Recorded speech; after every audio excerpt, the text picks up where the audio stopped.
नमस्कार मित्रों, आज के इस वीडियो में एक बार फिर से आप सभी का बहुत बहुत हार्दिक स्वागत है। हम आशा करते हैं कि आप सभी स्वस्थ होंगे, मस्त होंगे और पूरी तरह से अपनी तैयारी में व्यस्त होंगे। तो मित्रों, आज के इस वीडियो में हम हिंदी व्याकरण के अंतर्गत एक बहुत महत्वपूर्ण टॉपिक है समास। तो समास से संबंधित सभी महत्वपूर्ण प्रश्न जो कि आप सबकी परीक्षा में पूछा जाता है, तो उन सभी प्रश्नों को हम लोग व्याख्यात्मक तरीके से हल करेंगे और इसके साथ ही उन्हें ट्रिक की सहायता से याद करने का भी प्रयास करेंगे।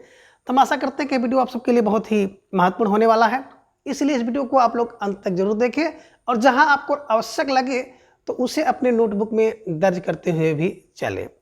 और इसके पूर्व की वीडियो में हम लोगों ने कुल 25 प्रश्नों को देखा था, तो आज की इस वीडियो में उसके आगे के प्रश्नों को हम लोग देखेंगे। तो जैसा कि स्क्रीन पर आप देख पा रहे हैं, प्रश्न संख्या 26 कि निम्न में से किस विकल्प में अव्ययी भाव समास नहीं है। 4 विकल्प आप देख रहे हैं। कह रहे कि किस विकल्प में अव्ययी भाव समास नहीं है। विकल्प ये कह रहे कि यथारुचि, प्रत्येक, भरसक और आजीवन में अव्ययी भाव समास नहीं है, या फिर विकल्प भी घर घर, मन ही मन और साथ ही साथ में अव्ययी भाव समास नहीं है। विकल्प सी 19, 49 और 59 की बात अगर हम लोग करें तो इसमें अव्ययी भाव समास नहीं है, या फिर विकल्प डी आत्मविस्मृत, आश्रुपूर्ण और कृषि भवन, इसमें अव्ययी भाव समास नहीं है। तो बिल्कुल प्रश्न संख्या 26 का जवाब आप सबको देना है। तो बिल्कुल सोचिए, समझिए, विचार कीजिए, इसके बाद सही जवाब दीजिए। तो मित्रों, जब भी आप परीक्षा में बैठे हो, प्रश्न पत्र देखिए तो ध्यान से पहले प्रश्नों को पढ़िए, और ख़ास तौर से अगर हिंदी व्याकरण का प्रश्न है तो निश्चित रूप से उसको ध्यान से पढ़िए, विधिवत उसका अर्थ निकालिए और इसके बाद तब उसका जवाब दीजिए। तो बिल्कुल धीरे धीरे आप सबका जवाब भी आ गया कि सर विकल्प डी को लॉक किया जाए। आत्मविस्मृत, आत्म को विस्मृत, आश्रुपूर्ण, आश्रु से पूर्ण और कृषि भवन, कृषि के लिए भवन। तो बिल्कुल आपने देखा ये अव्ययी भाव समास का उदाहरण नहीं है। तो निश्चित रूप से आप सबका जवाब विकल्प डी इज राइट आंसर, है ना। बात करें विकल्प ए में, तो बिल्कुल आपने क्या देखा कि विकल्प ए जो था, यथारुचि, यथाशक्ति, यथामति, यथा इच्छा, है ना। तो बिल्कुल यथा अगर उपसर्ग कहीं पे आपको दिखाई दे पहले, तो बिल्कुल संभावना बनती है कि उसमें अव्ययी भाव समास होगा। लेकिन अव्ययी भाव समास में एक चीज ध्यान आप रखिएगा कि जो पद बनता है ना, तो समस्त पद बिल्कुल अव्यय का काम करता है, और समस्त पद जब अव्यय का काम करे तो निश्चित रूप से उसमें अव्ययी भाव समास होगा, ये ध्यान में रखिएगा। ठीक है। दूसरा, प्रत्येक प्रत्युपसर्ग है, ध्यान में रखिएगा, भर उपसर्ग है और आ उपसर्ग है। तो इस कारण से आप कह सकते हैं कि ये विकल्प ए में सभी जो है अव्ययी भाव समास के उदाहरण हैं, और सबका अब देखेंगे ना तो सब अव्ययी भाव है, अव्यय का भाव दे रहे हैं। घर घर, कोई पद 2 बार आ जाता है, पुनरुक्ति होती है, तो घर घर में, पल पल में, हाथों हाथ में, ये आप देखे होंगे कि बिल्कुल अव्ययी भाव के उदाहरण होते हैं। इसके साथ ही मन ही मन और साथ ही साथ को भी आप ध्यान में रखिए, अगर बीच में ही आ जाए तो भी वो अव्ययी भाव समास के अंतर्गत आते हैं। और बिल्कुल आपने देखा 19, 49 और 59, ये थोड़ा सा हटकर है ना। अगर कहीं आपको दिख जाए 19, 49, 59, है ना, तो उन वाले ध्यान में रखिएगा, ये अव्ययी भाव समास के अंतर्गत आते हैं। तो फिलहाल आप सबका जो जवाब था विकल्प डी इज राइट आंसर। प्रश्न संख्या 27 है कि निम्न में से कौन सा विग्रह असंगत है। विकल्प ये कह रहे हैं कि प्रतिदिन का जो समास विग्रह होगा, दिन दिन या हर दिन, ये असंगत है। विकल्प बी, यथा विधि का समास विग्रह विधि के अनुसार, ये असंगत है। विकल्प सी है व्यर्थ का समास विग्रह बिना अर्थ का, ये असंगत है। या फिर विकल्प डी है कि आमरण का जो समास विग्रह होगा, मरण का आमरण, ये असंगत है। तो बिल्कुल प्रश्न संख्या 27 का जवाब आप सबको देना है। एक बेहतरीन प्रश्न है और इस प्रश्न पर बिल्कुल स्टार लगाइए और बिल्कुल सही जवाब देने की कोशिश करिए। तो धीरे धीरे आप सबका जवाब भी आ गया, अक्सर विकल्प डी को लॉक किया जाए। आमरण इज राइट आंसर, है ना।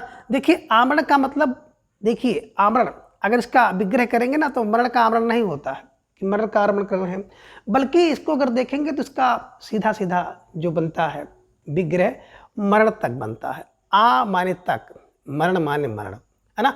आमरण माने होता मरण तक, मरने तक, जब तक मृत्यु ना हो जाए तब तक के लिए अनशन किया जा रहा है।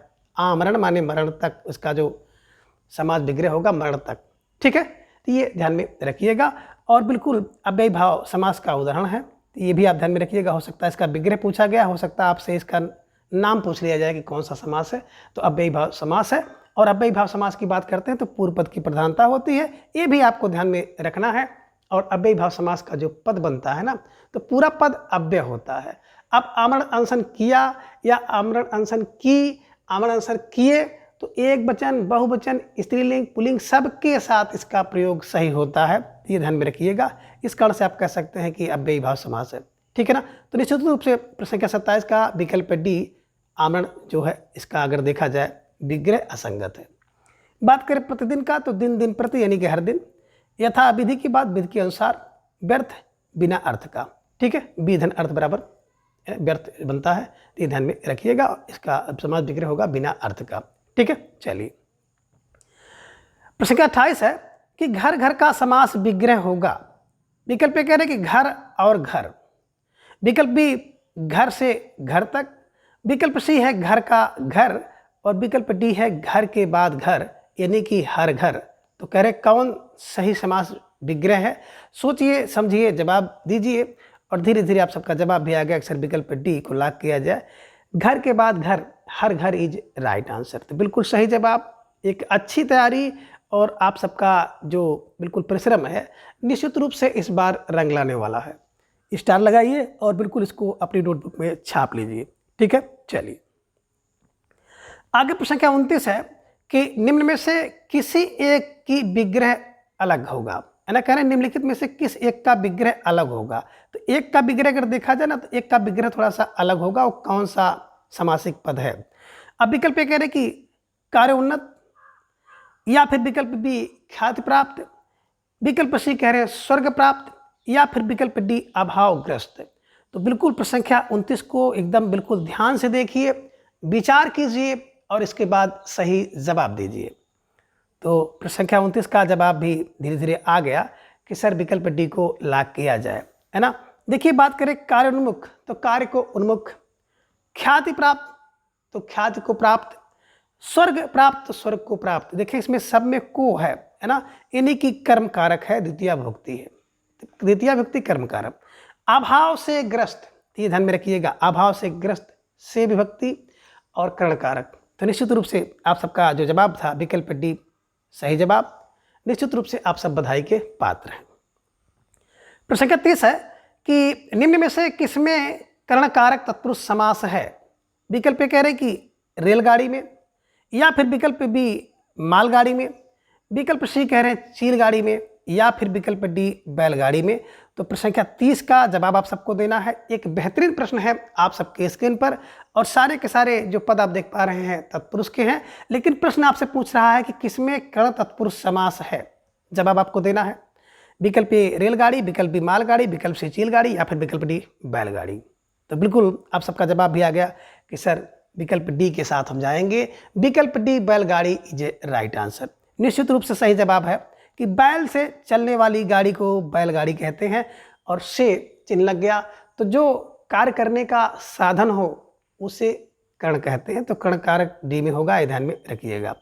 रेलगाड़ी की बात करते हैं तो बिल्कुल कई बार आप इसकी चर्चा कर चुके हैं कि रेल पर चलने वाली गाड़ी, रेल माने होता पटरी, और पटरी पर चलने वाली जो गाड़ी होती है उसको रेलगाड़ी कहते हैं। तो यहाँ तो मे पेपर अधिकरण हो गया। मालगाड़ी, माल को ले जाने वाली गाड़ी, माल को ढोने वाली गाड़ी मालगाड़ी, तो इसमें तो द्वितीय है कर्म। चीलगाड़ी यानी कि चील के समान जो यान है, जो पोत है, उसे कहते हैं चीलगाड़ी, यानी कि हवाई जहाज को कहते हैं। इसमें बहुब्रीहि समास है, ठीक है ना। तो निश्चित रूप से जिन भाई बहनों का जवाब विकल्प डी था, बहुत अच्छा जवाब, सही जवाब, ठीक है। और इस प्रश्न को बिल्कुल अपनी नोटबुक में दर्ज कर लीजिए। प्रश्न संख्या 31 है कि निम्न में से किसमें अपादान तत्पुरुष कारक है? अब अपादान तत्पुरुष कारक किसमें है? विकल्प कह रहे हैं कि कुष्ठाश्रम, विकल्प बी दोष मुक्त, विकल्प सी कर्मयोगी, या फिर विकल्प डी पनडुब्बी। तो प्रश्न संख्या 31 का जवाब आप सबको देना है। एक बेहतरीन प्रश्न है आप सबकी स्क्रीन पर कि निम्न में किसमें अपादान तत्पुरुष समास है? अपादान, ये ध्यान में रखिएगा। तो धीरे धीरे आप सबका जवाब भी आ गया कि सर विकल्प बी को लॉक किया जाए, दोष मुक्ति इज राइट आंसर, है ना। देखिए दोष से मुक्ति, दोष से मुक्ति, दोष से मुक्ति, इसका विग्रह होगा दोष से मुक्ति। अब दोष से मुक्ति का मतलब हो गया दोष से दूर हो रहा है, दोषों से अलग हो रहा है, दोषों से भिन्न हो रहा है। तो अलग होना, भिन्न होना, दूर होना बिल्कुल अपादान ध्यान में रखिएगा। तो निश्चित रूप से आप सबका जो विकल्प बी था दोष मुक्त इज राइट आंसर। विकल्प ए की चर्चा हम लोग करें तो कुष्ठाश्रम का मतलब होता है कुष्ठों के लिए आश्रम। कर्मयोगी की बात अगर की जाए तो कर्म का योगी संबंध तत्पुरुष समास। और पनडुब्बी की बात अगर की जाए ना तो पानी में डूबकर चलने वाला पोत पनडुब्बी कहलाता है। ये ध्यान में रखिएगा। पानी में तो में पेपर है, अधिकरण है। तो निश्चित रूप से आप सबका जो जवाब था विकल्प बी दोष मुक्त इज राइट आंसर। प्रश्न संख्या 32 है कि निम्न में नई तत्पुरुष समास कौन सा है। अब विकल्प ये कह रहे हैं कि आकाश में नई तत्पुरुष समास है, विकल्प बी अनस्वर में है, विकल्प सी अनंत में है, या फिर विकल्प डी उपयुक्त सभी में है। तो प्रश्न संख्या 32 का जवाब आप सबको देना है। एक बेहतरीन प्रश्न है आप सबकी स्क्रीन पर और बिल्कुल उतना ही सुंदर जवाब यानी कि सरकारी उत्तर आप सबने दे दिया कि सर विकल्प डी को लॉक किया जाए, उपयुक्त सभी इज राइट आंसर। और मित्रों जब मैं इस तरह का प्रश्न बनाता हूं तो मेरे प्रश्न का उद्देश्य होता है कि बिल्कुल नए तत्पुरुष समास या जो भी प्रश्न है ना उस प्रश्न की परिक्रमा करना। तो निश्चित रूप से नए तत्पुरुष समास एक अलग भेद है तत्पुरुष समास के अंतर्गत, तो इसकी परिक्रमा आप कर लीजिए। बात करें नए तत्पुरुष समास का तो बिल्कुल अकाज आपने देखा तो इसका मतलब हो गया ना धन काज ना काज, अनस्वर ना नस्वर, अनंत ना अंत। तो ये ध्यान में रखिएगा, इसका विग्रह होगा तो ये ध्यान में रखिएगा। तो विकल्प डी उपयुक्त सभी जो है नए तत्पुरुष समास के उदाहरण है, उपयुक्त सभी में नए तत्पुरुष समास है। ठीक है, चलिए संख्या 33 है कि अनजान अनबन और अनभिज्ञ में कौन सा समास है। विकल्प ये कह रहे हैं कि नई तत्पुरुष समास है, विकल्प बी अव्ययी भाव समास है, विकल्प सी कर्मधारय, या फिर विकल्प डी बहुब्रीहि समास। तो प्रश्न संख्या 33 का जवाब आप सबको देना है। एक बेहतरीन प्रश्न है आप सबकी स्क्रीन पर और आपको बिल्कुल इसका जवाब देना होगा। तो धीरे धीरे आप सब भाई बहनों का जवाब भी आना शुरू हो गया कि सर प्रश्न संख्या 33 के विकल्प ए को लॉक किया जाए, नई तत्पुरुष समास इज राइट आंसर। बिल्कुल ना अन में है अन तो ना जान, अनबन अनबन, अनभिज्ञ तो आ ना भिज्ञ हो, ना अनबन हो, ना जान हो। ध्यान में रखिएगा, नए तत्पुरुष समास है, ध्यान में रखिएगा। ठीक है, अव्ययी भाव समास और कर्मधारय समास या बहुब्रीहि समास इसके अंतर्गत नहीं है। तो फिलहाल आप सबका जवाब था कि विकल्प ए इज राइट आंसर। ठीक है, ये ध्यान में आप रखिएगा, है ना। तो निश्चित रूप से नए तत्पुरुष समास ये बिल्कुल होगा, है ना। अगर तत्पुरुष समास नहीं है तो अगर तत्पुरुष समास होगा तो आप इस पर तत्पुरुष समास लगा देंगे और तत्पुरुष समास नहीं है तो नए तत्पुरुष समास आप इसको लगाइएगा। ठीक है, चलिए अब आगे है प्रश्न संख्या 34। अपवित्र और अमंगल में कौन सा समास है। विकल्प ये कह रहे कि अव्ययी भाव समास है, विकल्प बी बहुब्रीहि समास है, विकल्प सी कर्मधारय समास है, या फिर विकल्प डी द्वंद्व समास है।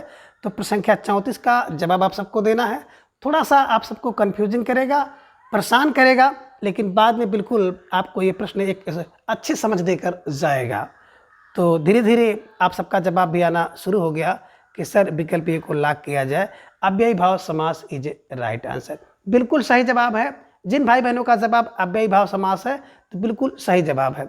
बात करें इसके विग्रह की तो यहाँ पे देखेंगे ना धन पवित्र यानी कि जो पवित्र रही हो, है ना मंगल, है ना।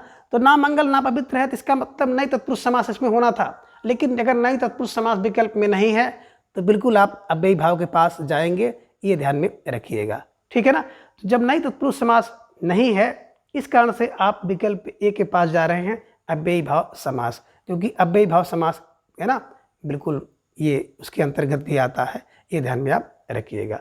तो निश्चित रूप से जिन भाई बहनों का जवाब विकल्प ये था सही जवाब था। एक समझ विकसित करिए कि अगर नए तत्पुरुष समास नहीं है विकल्प में अव्ययी भाव है तो आप अव्ययी भाव को लगा दीजिएगा। जितने भी नए तत्पुरुष समास के उदाहरण हैं आपने देखा है, अगर विकल्प में कौन है ना नए तत्पुरुष समास नहीं है तो अव्ययी भाव को आप लगा सकते हैं। ठीक है, चलिए प्रश्न संख्या 35 है कि निम्न में से किस पद का समास विग्रह सही नहीं है। विकल्प ये कह रहे हैं कि असंभव का जो समास विग्रह ना संभव, विकल्प बी असत्य का समास विग्रह होगा ना सत्य, विकल्प सी है अनंत का जो समास विग्रह जो ना अंत हो, या फिर विकल्प डी कह रहे हैं अस्थिर का ना स्थिर। कह रहे कौन सा विग्रह समय सही नहीं है, तो उसको आपको विकल्प के रूप में, जवाब के रूप में चयनित करना है। प्रश्न संख्या 35 आप सबके स्क्रीन पर है। समय ले लीजिए, सोचिए, विचार कीजिए, इसके बाद जवाब दीजिए।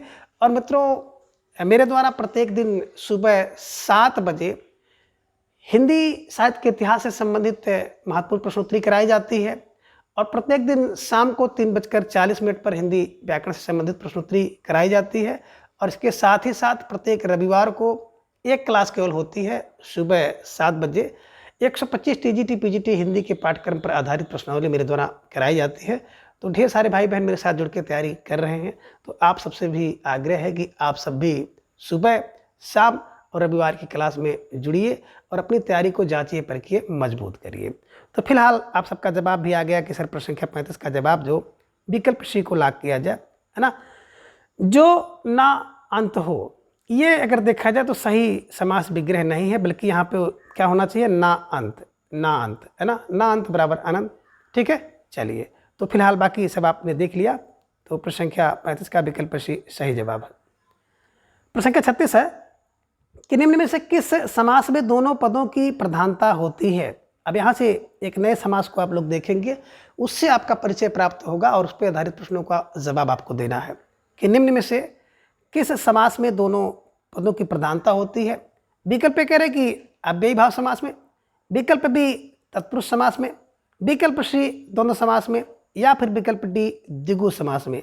तो प्रश्न संख्या 36 का जवाब देना है। और मित्रों, मैं जो भी प्रश्नोत्तरी कराता हूं तो प्रश्नोत्तरी का उद्देश्य केवल प्रश्नोत्तरी ही नहीं रहता है, बल्कि उस प्रश्नोत्तरी के माध्यम से मैं उस टॉपिक को पूरी तरह से कवर करने का प्रयास करता हूं। जो डाउट है उसे भी बिल्कुल समाप्त करने का प्रयास करता हूं। तो निश्चित रूप से ये जो प्रश्नोत्तरी है आप सभी के लिए बहुत महत्वपूर्ण है, चाहे आप नए छात्र के रूप में तैयारी कर रहे हों या आप पुराने छात्र के रूप में तैयारी कर रहे हो, दोनों के लिए बहुत महत्वपूर्ण है। और इसके साथ ही साथ जो हिंदी व्याकरण की क्लास 3:40 पे चल रही है, तो जितने भी तैयारी करने वाले हैं, किसी भी परीक्षा की तैयारी अगर आप कर रहे हैं, हिंदी उसमें आपका लगा हुआ है, तो आप सबके लिए भी महत्वपूर्ण है। और इसके साथ ही साथ जो एकेडमिक के छात्र हैं, 6 to 12 की कक्षा में पढ़ रहे हैं, तो उनके लिए भी बहुत ही लाभकारी है और बहुत ही महत्वपूर्ण है। तो सभी से आग्रह है कि सभी लोग बिल्कुल जो शाम की क्लास है उस क्लास में जुड़िए और अपनी तैयारी को खूब खूब मजबूत करिए। तो फिलहाल आपका जवाब भी धीरे धीरे आ गया कि सर विकल्प सी को लाग किया जाए, द्वंद्व समास इज राइट आंसर।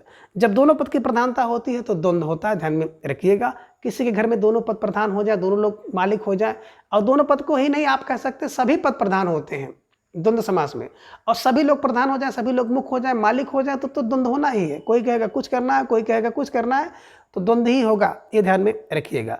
अव्ययी भाव समास की बात करते हैं तो पूर्व पद प्रधान होता है, तत्पुरुष में उत्तर पद यानी कि बाद वाला पद प्रधान होता है, और द्विगु समास की बात करें ना तो द्विगु और क्रमधारय दोनों तत्पुरुष समास का एक भेद है, तो इसमें भी उत्तर पद ही प्रधान होता है। तो फिलहाल दोनों पद किसमें प्रधान हुए, बिल्कुल विकल्प सी द्वंद्व समास में, ये ध्यान में रखिएगा। ठीक है, चलिए। प्रश्न संख्या 37 है कि द्वंद्व समास के विषय में असंगत कथन कौन सा है। अब विकल्प ये कह रहे हैं कि द्वंद्व समास के 3 भेद होते हैं, यह असंगत है, या फिर विकल्प बी द्वंद्व समास के बीच में एक योजक चिन्ह है जिसे आप डैश कहते हैं लगा होता है, यह सत्य है, या फिर विकल्प सी इसका विग्रह करते समय योजक चिन्ह के स्थान पर और एवं या अथवा आदि का प्रयोग करते हैं, यह सत्य है। तो ये ध्यान में रखिएगा। और विकल्प डी कह रहे हैं कि द्वंद्व समास में उत्तर पद की प्रधानता होती है, यह सत्य है।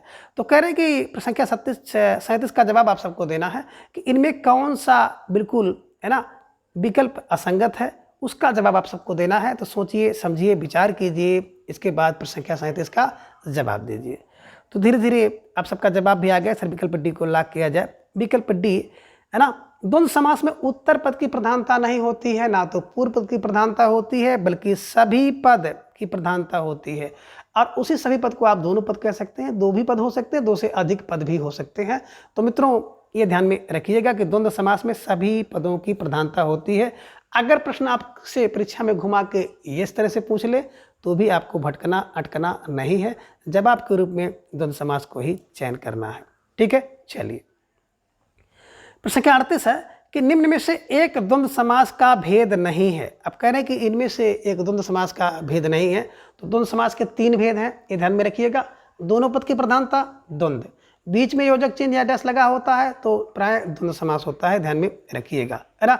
अब बात यहाँ पे आ गई कि द्वंद्व समास के कितने भेद। द्वंद्व समास के 3 भेद होते हैं और तीनों भेदों में से कौन सा एक भेद इसमें नहीं है। विकल्प कह रहे कि इतरेतर द्वंद्व, विकल्प बी समाहार द्वंद्व, विकल्प सी वैकल्पिक द्वंद्व या फिर विकल्प डी नई द्वंद्व। तो कह रहे कौन इसमें द्वंद्व समास का भेद नहीं है। तो एक कौन है जो कि द्वंद्व समास का भेद नहीं है। बहुत महत्वपूर्ण प्रश्न है आप सबकी स्क्रीन पर, और बिल्कुल ये प्रश्न तो जान लेने वाला प्रश्न है, और धीरे धीरे आप सबका जवाब आ गया कि सर जान बच गई। विकल्प डी नई द्वंद्व समास का भेद नहीं है, बल्कि नई की बात करते हैं, नए तत्पुरुष समास के अंतर्गत एक उपभेद है ना। बात करें इतरेतर द्वंद्व का, तो इतरेतर द्वंद्व का मतलब होता इतर धन इतर, इतर धन इतर, इसको कहते हैं इतरेतर द्वंद्व। यानी कि दोनों पद अलग अलग होते हैं, दोनों का बिल्कुल महत्व तो होता ही, प्रधानता होती है, लेकिन दोनों अलग अलग होते हैं। जैसे आप कहते हैं दाल रोटी, तो दाल और रोटी दोनों अलग अलग है ना, इसलिए इसमें इतरेतर द्वंद्व है, ये ध्यान में रखिएगा। तो इतरेतर में क्या होता है कि दोनों के बीच में और चिन्ह लगता है ना, और दोनों अलग अलग होते हैं। अन्न जल, तो अन्न और जल, माँ बाप, माँ और बाप, माता पिता, माता और पिता, तो ये ध्यान में रखिएगा। इतरेतर में अलग अलग होते हैं, तो अलग अलग होंगे तो उसमें और चिन्ह लगेगा, है ना। चिन्ह को हटा करके आप और शब्द जोड़ेंगे जो और योजक होगा, ये ध्यान में रखिएगा, संयोजक, ठीक है। चलिए विकल्प बी की बात करते हैं समाहार द्वंद्व में। समाहार द्वंद्व का मतलब होता है कि समूह रहता है, समूह में। जैसे आप 2 शब्दों को जब इसका विग्रह करेंगे तो आपने कहा कि रुपया पैसा, तो यहाँ पे रुपया और पैसा नहीं होगा, इसका समाहार होगा रुपया पैसा आदि। कपड़ा लत्ता, आप कहते हैं कपड़ा और लत्ता, कपड़े का अर्थ भी कपड़ा होता है, लत्ता का अर्थ भी होता है कपड़ा। तो अब जब उसका विग्रह करेंगे तो कपड़ा लत्ता आदि हो जाएगा, ये ध्यान में आप रखिएगा। और इसी में एक और आता है कि एक सार्थक और निरर्थक पद भी होता है। जैसे कहते हैं चाय वाय, तो चाय वाय आदि, है किसी के यहाँ जाते हैं तो कोई व्यक्ति आपको प्रेम से कहता है कि सर चाय वाय पी लीजिए, तो चाय वाय का मतलब है कि चाय और वाय माने उसके साथ जो कुछ भी नमकीन है, बिस्किट है और कुछ चीज़ें हैं, तो जो कुछ भी मिले, अच्छी चीज़ें मिलती ही हैं चाय के साथ, तो ध्यान में रखिएगा चाय वाय आदि, ये भी समाहार द्वंद्व के अंतर्गत आता है, ठीक है। तो ये ध्यान में आप रखिएगा। इतरेतर माने अलग अलग, समाहार माने बिल्कुल सामूहिक रूप से। धन दौलत, तो धन दौलत आदि, है ना। कागजात, इसी तरह से एक शब्द है कागजात, कागज आदि, है ना, जो भी है उसको रख लीजिए, ऐसा नहीं कहते हैं, ये ध्यान में रखिएगा। और द्वंद्व समास का जो तीसरा बड़ा महत्वपूर्ण भेद है वैकल्पिक द्वंद्व। बात करें वैकल्पिक द्वंद्व का मतलब होता है विकल्प से, यानी कि जितने भी आप देखेंगे 2 शब्द हैं और दोनों शब्द एक दूसरे के विपरीत हो। जैसे आप कहते हैं लाभ हानि, बीच में योजक चिन्ह लगा है, तो यहाँ पे हो गया लाभ, यहाँ पे हो गया हानि, यहाँ पे हो गया हानि, यहाँ पे लाभ। तो अब इसका मतलब है लाभ और हानि नहीं होना चाहिए, हानि और लाभ नहीं होना चाहिए। हालांकि अगर आप इसको करते हैं तो छोटी कक्षाओं में मान लिया जाता है, लेकिन अगर देखा जाए द्वंद्व समास तो है इसमें, लेकिन द्वंद्व समास में वैकल्पिक द्वंद्व है, ध्यान में रखिएगा। किसी भी व्यक्ति के पास अगर लाभ होगा तो हानि नहीं होगी, हानि होगा तो लाभ नहीं होगी, सुख है तो दुख नहीं होगा। तो आप कह सकते हैं सुख या दुख, लाभ या हानि, हानि या लाभ, जीवन या मरण, सुख या दुख। तो यानी कि वैकल्पिक द्वंद्व में या योजक को हटाने के बाद यहाँ पे या लगाते हैं या फिर अथवा लगाते हैं, ये ध्यान में रखिएगा। तो निश्चित रूप से आई होप कि ये जो तीनों भेद आपने देखा द्वंद्व समास के, है ना, इतरेतर द्वंद्व समास, समाहार द्वंद्व समास और वैकल्पिक द्वंद्व समास, तीनों द्वंद्व समासों का आपका बिल्कुल परिचय अच्छी तरह से हो गया होगा।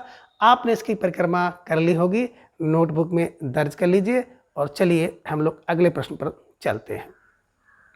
अगला प्रश्न है, प्रश्न संख्या 39 है कि निम्न में से किस विकल्प में सभी द्वंद्व समास नहीं है। जवाब दीजिए। विकल्प ए कह रहे कि अन्न जल, दाल भात और हरिहर में द्वंद्व समास नहीं है, या फिर विकल्प बी आगा पीछा, कपड़ा लत्ता, कामकाज में द्वंद्व समास नहीं है, या फिर विकल्प सी हानि लाभ, पाप पुण्य, दुख सुख में द्वंद्व समास नहीं है, या फिर विकल्प डी त्रिदेव, पंचानन और तिराहा में द्वंद्व समास नहीं है। तो प्रश्न संख्या 39 का जवाब आप सबको देना है। एक बेहतरीन प्रश्न है आप सबकी स्क्रीन पर कि द्वंद्व समास का उदाहरण किस विकल्प में नहीं है। सोचिए, समझिए, विचार कीजिए और फिर इसका जवाब दीजिए। तो धीरे धीरे आप सबका जवाब भी आ गया। अक्सर विकल्प डी को लॉक किया जाए, और जिन भाई बहनों का जवाब विकल्प डी था निश्चित रूप से सही जवाब है। अच्छी तैयारी और बहुत मजबूत स्थिति, है ना। अब देखिए बात करें त्रिदेव की, तो त्रिदेव बिल्कुल संख्यावाची द्विगु समास के अंतर्गत, पंचानन भी, तिराहा भी। तो ये देखेंगे तो ये बहुब्री समास और द्विगु दोनों में आएंगे, और तिराहा जो है द्विगु समास में आएगा। तो फिलहाल ये जो प्रश्न आपका था द्वंद्व समास के अंतर्गत नहीं है ना। बात करें द्वंद्व समास में, तो अन्न और जल, दाल और भात, हरि और हर, तो ये तो इतरेतर द्वंद्व का उदाहरण है। बिल्कुल इतरेतर। आगा पीछा आदि, कहते हैं ना किसी काम को करने से पहले आगा पीछा सोच लीजिए। तो आगा पीछा आज सोच लो भैया, है ना। ये ध्यान में रखिएगा कि करना है कि नहीं करना है, करना है तो कैसे वहाँ पहुँचोगे, कैसे वहाँ पहुँचोगे, तो वहाँ सर्वाइव कैसे करोगे, ढेर सारी चीज़ें ध्यान में रखिएगा, ठीक है। कपड़ा लत्ता की बात करते हैं, तो कपड़ा लत्ता आदि जो वस्तुओं का समाहार हो गया। काम काज आदि, ये ध्यान में रखिएगा, है ना। तो इसमें आप देखेंगे कि समाहार द्वंद्व है। विकल्प सी की बात करें तो हानि या लाभ होगा, या तो हानि होगी या तो लाभ होगा। पाप या पुण्य होगा, पाप अथवा पुण्य कर सकते हो। सुख या दुख, या तो सुख होगा या तो दुख होगा, ये ध्यान में रखिएगा। एक साथ दोनों का अनुभव नहीं होता है। तो फिलहाल बिल्कुल आप सबका जो जवाब था ना, बड़ा लाजवाब था कि विकल्प डी इज राइट आंसर। प्रश्न संख्या 40 है कि 1-2 में कौन सा समास है। अब विकल्प ए कह रहे कि द्विगु समास है, विकल्प बी द्वंद्व समास है, विकल्प सी अव्ययी भाव, या फिर विकल्प डी बहुब्रीहि समास। तो प्रश्न संख्या 40 का जवाब आप सबको देना है। एक बेहतरीन प्रश्न है आप सबकी स्क्रीन पर, और बिल्कुल सुंदर सा जवाब आप सबका भी छप गया कि सर विकल्प बी को लॉक किया जाए। विकल्प बी द्वंद्व समास इज राइट आंसर, है ना। तो जिन भाई बहनों का विकल्प बी था निश्चित रूप से आप सबका सही जवाब है। यहाँ पे देखिए, अब आपके दिमाग में आएगा कि सर ये तो द्विगु का भी हो सकता है, तो नहीं। यहाँ पे देखें, एक भी संख्या है और दो भी संख्या है ना। और द्विगु समास में पूर्व पद संख्या होना चाहिए और उत्तर वाला पद बिल्कुल कोई संज्ञा आदि होना चाहिए, ठीक है। तो ये ध्यान में रखिएगा, पूर्व पद संख्या और उसके बाद संज्ञा आदि कुछ होना चाहिए। और यहाँ पे देखेंगे कि दोनों संख्या है। अब दोनों संख्या दोनों संख्याएं आपस में द्वंद्व करेंगी।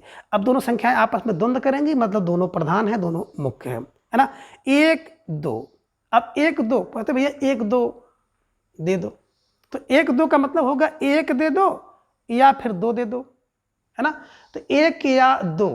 अब यहाँ पे प्रश्न आपका बनेगा 1 या 2, वैकल्पिक द्वंद्व है मित्रों, ध्यान में रखिएगा, है ना। कहते हो 1-2 दे दो, 1-2 दे दो, तो 1-2 का मतलब 1 या 2 वैकल्पिक द्वंद्व है, ध्यान में रखिएगा। और बिल्कुल प्रश्न संख्या 40 के विकल्प बी को हमेशा के लिए छाप लीजिए और अपने मस्तिष्क में भी इसको बैठा लीजिए। मित्रों, किसी परीक्षा में अगर आपका इसका सामना हो गया तो निश्चित रूप से आप इसको दौड़ा के मारने वाले हो। चलिए, प्रश्न संख्या 41 है कि निम्न में से किसमें द्वंद्व समास है। अब द्वंद्व समास किसमें है। विकल्प कह रहे कि 24 में, विकल्प बी 19 में, विकल्प सी द्विनाली में, या फिर विकल्प डी पंचवटी में। तो प्रश्न संख्या 41 का जवाब आप सबको देना है।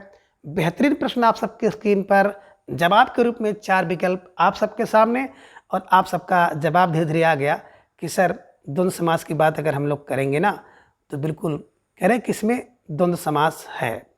बिल्कुल जवाब दीजिए।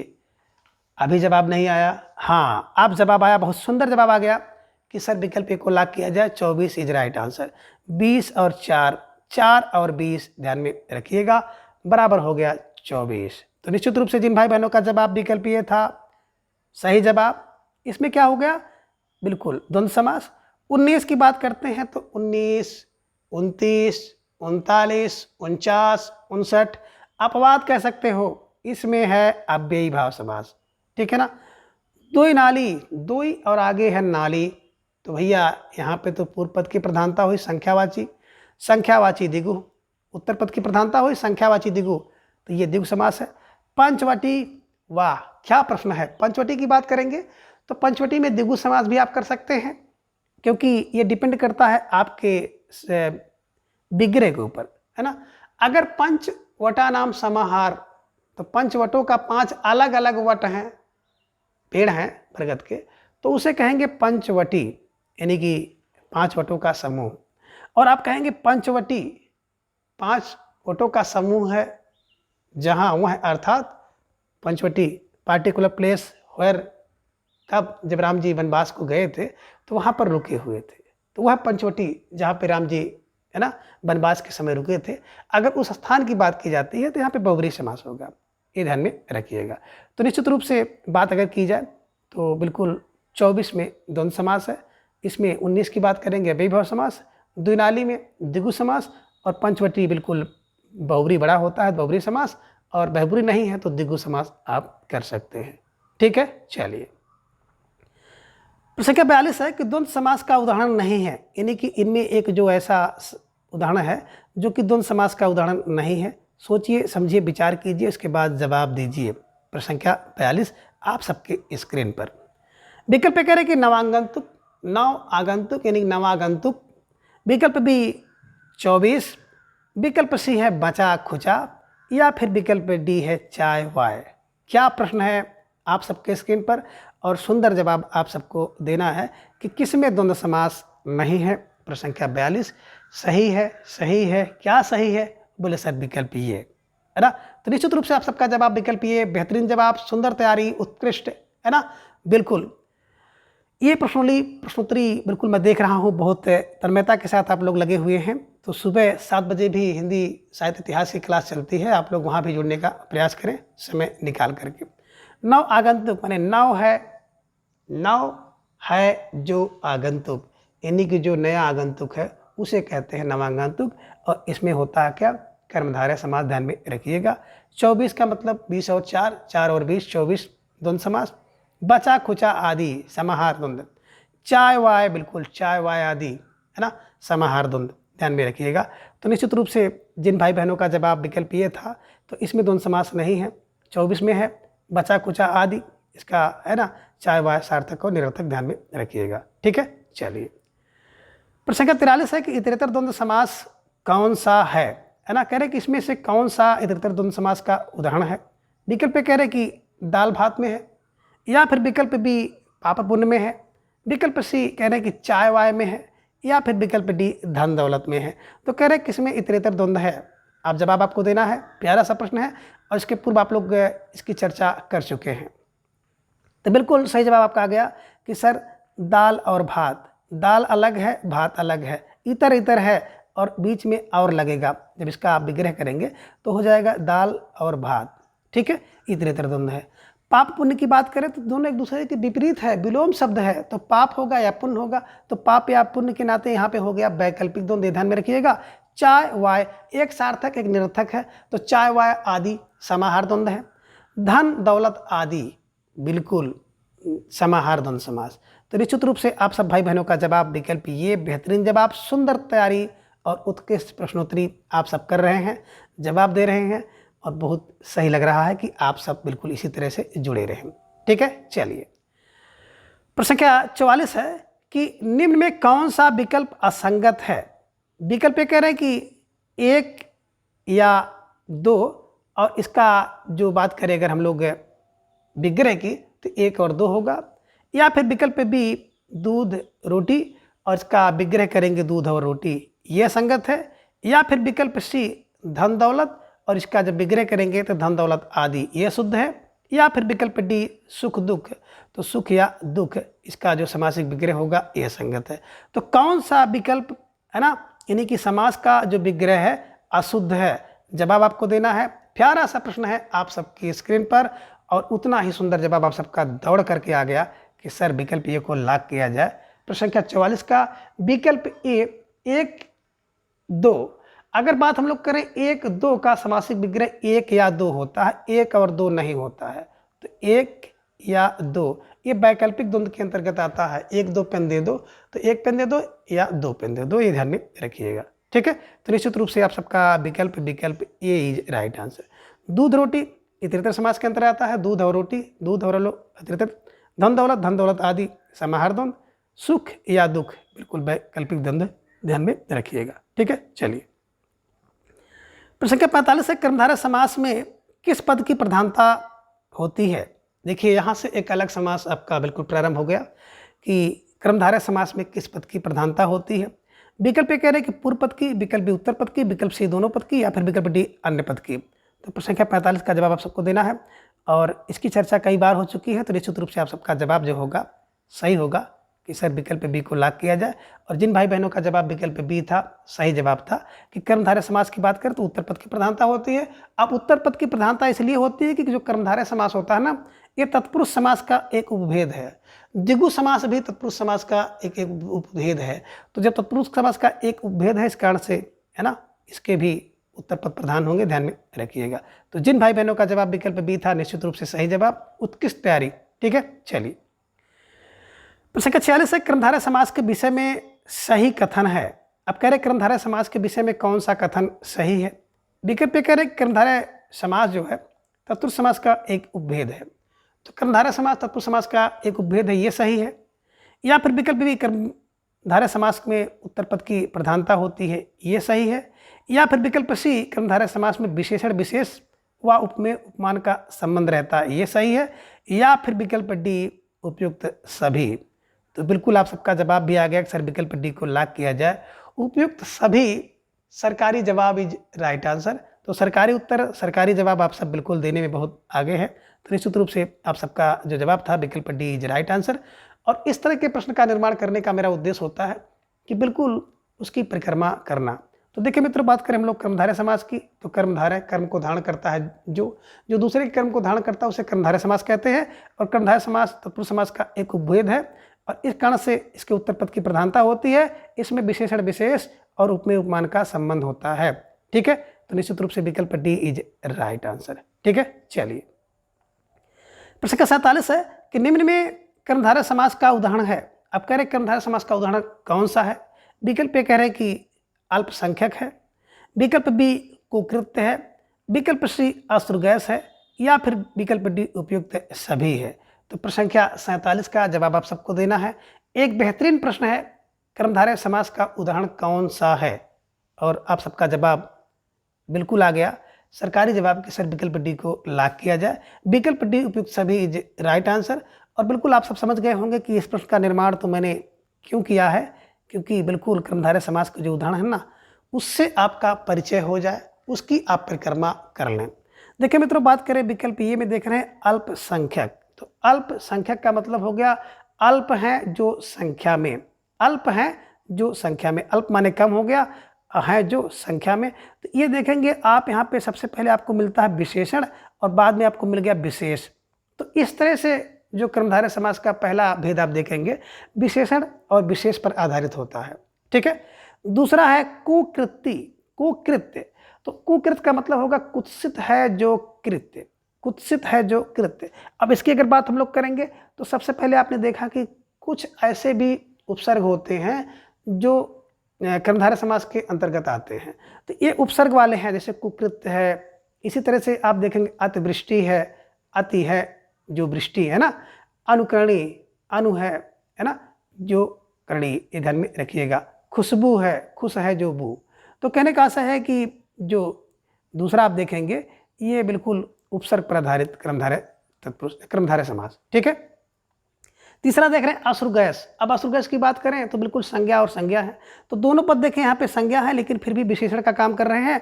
और जब विशेषण विशेष का काम करेंगे तो निश्चित रूप से इसमें क्या होगा, कर्मधारय समास होगा। यानी कि अश्रुगैस की बात करें, अश्रु को लाती है जो गैस, दोनों संज्ञा है। आम्र वृष्टि, आम्र है जो वृष्टि है ना। कर्ण फूल, तो कर्ण की बात करते हैं ना, कर्ण के लिए है जो फूल। गुड़ घानी, गुड़ से बनी है जो घानी। तो आपने क्या देखा, बिल्कुल यहाँ पे संज्ञा संज्ञा से विशेषण बन रहा है। तो इस कारण से आप ध्यान में रखिएगा कि बिल्कुल विकल्प डी इज राइट आंसर। ठीक है, चलिए प्रश्न संख्या 48 है कि कर्मधारय समास का उदाहरण है। देखिए दूसरा प्रश्न, कर्मधारय समास का उदाहरण कैसे आप इसको पहचानेंगे। विकल्प कह रहे हैं कि खट मिठा, विकल्प बी ऋषिराज, विकल्प सी कमल नयन, या फिर विकल्प डी उपयुक्त सभी। तो बिल्कुल प्रश्न संख्या 48 का जवाब आप सबको देना है। एक बेहतरीन प्रश्न है आप सबके स्क्रीन पर और धीरे धीरे आप सबका जवाब भी आ गया कि सर विकल्प डी उपयुक्त सभी यानी कि सरकारी उत्तर इज राइट आंसर।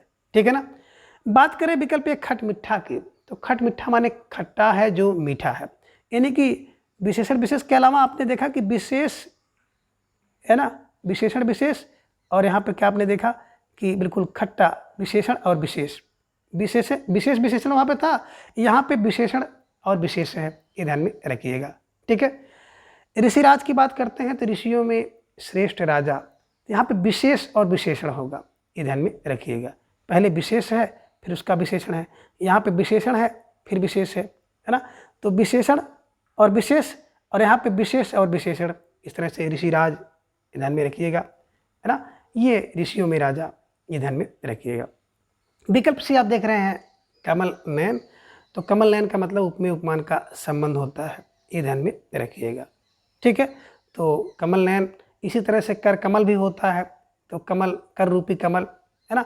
तो जो आप देखेंगे ना कि अलंकार पर आधारित होंगे, है ना। अलंकार में दो उपमेय भी होगा और आपका रूपक अलंकार होता है, ध्यान में रखिएगा। तो निश्चित रूप से आप सब पर संख्या 48 का विकल्प डी सही कर पाए होंगे। ठीक है। चलिए प्रश्न संख्या 49, एक सुंदर सा प्रश्न आप सबके स्क्रीन पर है कि कुसुम कोमल का सही समास विग्रह है। कुसुम कोमल का सही समास विग्रह क्या होगा, तो आप पहले जान लीजिए कर्मधारय समास है और इसका सही विग्रह क्या होगा। विकल्प ए कह रहे कि कुसुम रूपी कोमल, विकल्प बी है फूल सा कोमल, विकल्प सी है सुमन के समान कोमल, या फिर विकल्प डी है कुसुम के समान कोमल। तो प्रश्न संख्या 49 का जवाब आप सबको देना है। बेहतरीन प्रश्न आप सबके स्क्रीन पर है और धीरे धीरे आप सबका जवाब भी आ गया कि सर प्रश्न संख्या 49 के विकल्प डी को लॉक किया जाए। विकल्प डी कुसुम के समान कोमल, कुसुम के समान कोमल की बात की जाएगी। देखिए कुसुम के स्थान पर फूल और कुसुम के स्थान पर सुमय आप नहीं कर सकते हैं, ये ध्यान में रखिएगा। रूपक अलंकार नहीं है बल्कि उपमान का संबंध है। तो निश्चित रूप से आप सबका जो जवाब था विकल्प डी कुसुम के समान कोमल इज राइट आंसर। स्टार लगाइए, छाप लीजिए। ठीक है। चलिए आगे प्रश्न संख्या 50 है कि अशुद्ध समास विग्रह कौन सा है। तो देखिए इनमें एक जो समास का विग्रह है ना वो अशुद्ध है, तो जो अशुद्ध है उसी को आपको विकल्प के रूप में चयन करना है। तो बिल्कुल विकल्प कह रहे कि बल्कि अशुद्ध नहीं बल्कि कौन सा, अगर देखा जाए ना शुद्ध कर लीजिए, यहाँ पर अशुद्ध नहीं बल्कि शुद्ध समास विग्रह कौन सा है, शुद्ध समास विग्रह कौन सा है। विकल्प कह रहे हैं कि मुनि है जो वर, विकल्प बी मुनियों में है जो वर, विकल्प सी है मुनियों में वर्ण, या फिर विकल्प डी है मुनियों और बारों। तो सही जवाब आपको देना है कि किसका बिल्कुल कौन सा विग्रह समास विग्रह शुद्ध है। तो आप सबका जवाब भी आ गया कि सर विकल्प बी को लॉक किया जाए। मुनियों में वर, वर माने श्रेष्ठ हैं जो, उन्हें कहते हैं मुनिवर। तो निश्चित रूप से आप सब भाई बहनों का जवाब विकल्प बी बहुत सही जवाब था और आप सबकी तैयारी बहुत ही बेहतरीन है। तो मित्रों आप सब इसी तरह से लगे रहिए, अपनी तैयारी को जांचते परखते और मजबूत करते रहिए ताकि परीक्षा तक आपकी तैयारी इस मजबूती पकड़ ले कि आपका इस बार चयन जो है पक्का हो जाए। तो मित्रों आज के इस वीडियो में बस इतना। अगले वीडियो में हम इसके अगले भाग को जानेंगे और प्रत्येक दिन सुबह 7 बजे मेरे साथ जुड़ने का प्रयास करिए और प्रत्येक दिन शाम को 3:40 पर और प्रत्येक रविवार को अगर आपके पास समय हो तो 7 बजे जुड़िए। टीजीटी पीजीटी हिंदी से संबंधित 125 महत्वपूर्ण प्रश्नावली मेरे द्वारा कराई जाती है। तो मित्रों आज के इस वीडियो में हम इसी के साथ विदा लेना चाहेंगे और फिर अगली वीडियो में मिलते हैं। तब तक के लिए धन्यवाद, नमस्कार। चैनल पर आप सभी इसी तरह से अपना प्रेम, स्नेह और विश्वास जताते रहें। धन्यवाद, नमस्कार, बाय बाय।